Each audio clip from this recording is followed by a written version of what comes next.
All right, folks, I wanted to welcome you to this masterclass collaboration between the USCCA and the Warrior Poet Society. It's a really, really cool project. The idea is to take an average couple in the United States that hasn't really delved into the world of firearms, security, and home defense stuff and bring them up to speed by just taking a few lifestyle changes, adding some gear, but basically a real rubber meets the road project of how you go from zero to where you want to end up. In this first episode, we're going to be talking about concealed carry mindset and some of those cool things. The second one, we're going to take them out onto the range, and they're going to actually go through a couple classes, a Pistol 1 and a Pistol 2 class. The third one, we're in the home, and we're going to take a look at their floor plan, all the stuff around their home, and try to figure out what's the best bang for their buck to get a lot of safety, security, early warning, and criminal deterrence. And then the fourth one, we're going to wrap it all together by establishing a few scenarios where they're going to do some fights, some force-on-force engagements that's going to be a little bit scary, but man, you're going to love it to watch. And after the fact, maybe not going through it after the fact, they'll really appreciate it. So anyway, thanks so much for joining in. But right now it's time for me to meet the couple, and you guys are coming along with me. So here we go.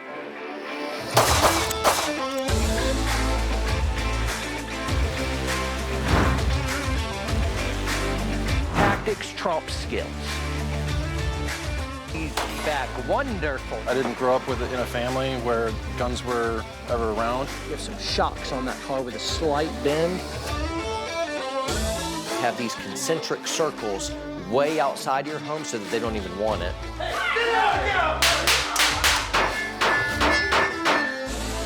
Yeah, shooting's fun, man.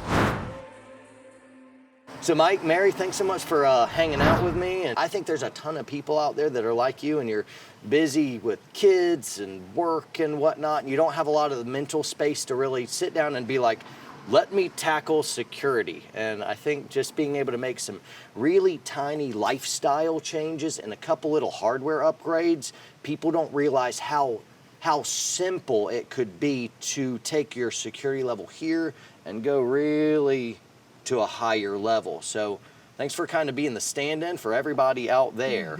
But anyway, I wanted to be able to get to know you guys. So what do you guys do?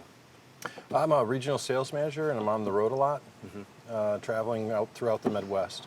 Okay, very good. How often are you traveling? Probably every other week. Every other week. How do you like that? Can be scary being home by myself with the kids. Yeah, well, because the I kids don't are mind them scary. being gone so much, but Are your kids scary, or are ninjas coming for you? yeah, Which one's worse? the latter. I don't know. My wife, I'm traveling all the time as well, and we've got two little kids, 5 and 7. How old are your kids? Well, they range in age from 21 to 6, but we have a 12-year-old and a 6-year-old in the house. And so you stay home with them, or do you also work I also outside work. the home? I'm a photographer, but I work out of my home. So where are you at in terms of security? Well, maybe 3 or 4 years ago, I bought my first pistol. I didn't grow up in a family where guns were ever around.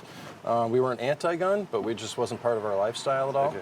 And so I felt like, in my head, I should at least have a firearm in case of something. Yeah. It's better to have something than wish you had it and didn't have it. So I've been to, I went to the firing range a few times. My wife's been to the firing range. We took one of our boys to the firing range a couple times. So you have one pistol in the house, is that Correct. right? Yes. No other long guns, shotguns, anything like that? Very Nothing. good. And are you happy with that? Are you wanting to arm up more? Please say arm up more. Yeah. Because America, and, Yeah. Well, I'd like to get Mary something that she can carry around with her and have in the home.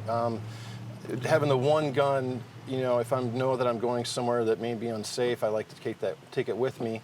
But something for her that she could carry and protect the kids when I'm gone. So Mary, where are you at with all the gun stuff? You ready to start carrying, or is that still a bit intimidating and a little far-fetched for you? What do you think? No, I think I am ready.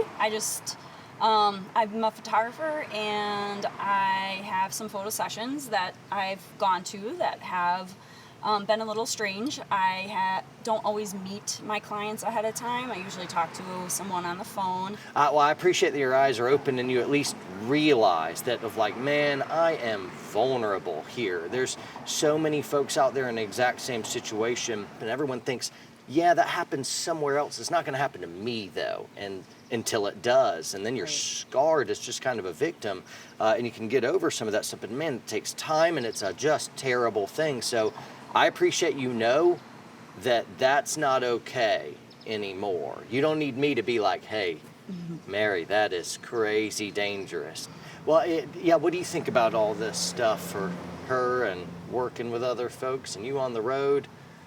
Yeah, it's a little scary. I mean, hearing her talk about it like that now, really talking about it makes me a lot more worried than maybe I was even before. Yeah, you're concerned and you do a couple little things, but man, it's not that you don't care or something. It's most folks just don't have the time to sit down and think through all this stuff and make some real preventative actions, right? Mm-hmm. Yeah. I like that y'all have done some stuff, and I like even more that you're ready to turn it up. Yeah, for sure. I know that we're just kind of getting to know each other and hang out, but I can't help but slip into kind of instructor John mode immediately on it, and some things immediately sprang to mind.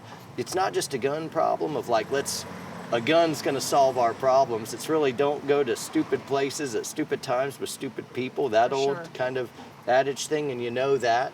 All right, so Mike, shifting over, you're traveling all the time and you're bringing a pistol with you or not? If I know that I'm going to some place where I may worry about something or, a location that might be more dangerous than another, I definitely think about it, and I do bring it quite often. I do worry about whether it's legal for me to carry in that state or not, and I really don't know the laws for that. I have a concealed carry for our state, but the surrounding states and the states that I travel to, I don't always know if I can carry there. So I'm just kind of confused about some of I hear there's reciprocity in other states, and I don't really know what those laws are. I should really check into it more. I'm confused too, because it seems like the Second Amendment implies the right to bear arms shall not be infringed. That seems like an infringement to me. Anyway, USCCA has a really cool resource if you check out their website, and it's got a map that shows all the states and how they reciprocate with each other so that you can really quickly go to those laws. Rather than go down the law stuff, which is important for us to know, I'd really rather be like, all right, there's the resources, go check them out.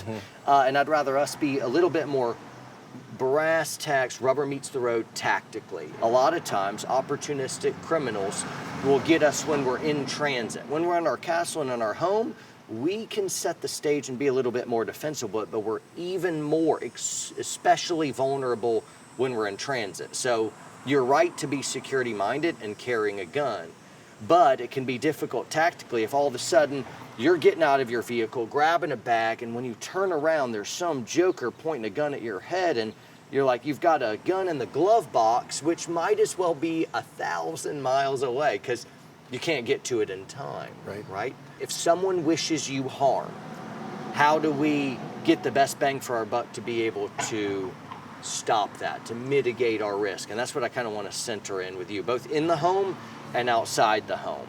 So what I want to do with the kind of rest of our time is I think we need to get out on the range and do some training. Pistol 1 and Pistol 2 class, y'all are signed up for that? Yeah. Are you excited about that? Very excited. Are you lying to me because we're on camera and you'll hurt my feelings if you say different? Very excited. We are. So that's the stuff I want to go through with you, and I want to take a look at your home, if you don't mind.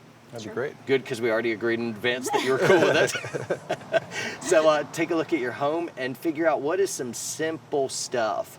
My goal is for everyone tuning in to realize, man, okay, we're busy as well. You're busy just like everyone else is. What are some simple things that we can do to make ourselves safer in the home and outside the home? And I think it's low-level fruit. Anyone could get it, right? And so thanks again for being kind of like the stand-in for everyone tuning in. But I think we're going to be able to help you some. And I like what you've already done in your journey. You've done well so far, but we're going to do even better, right? Yeah. That's cool. Y'all excited? Yeah. Absolutely. Well, let's get after it. All right. All right, cool.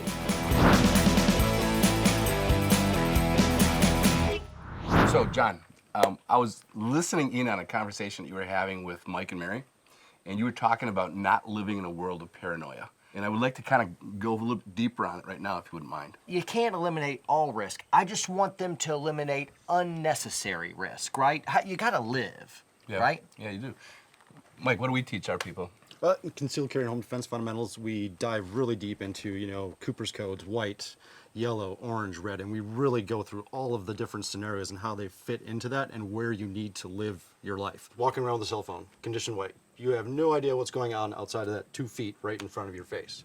Condition yellow, you're out, you're kind of looking around, your phone's in your pocket.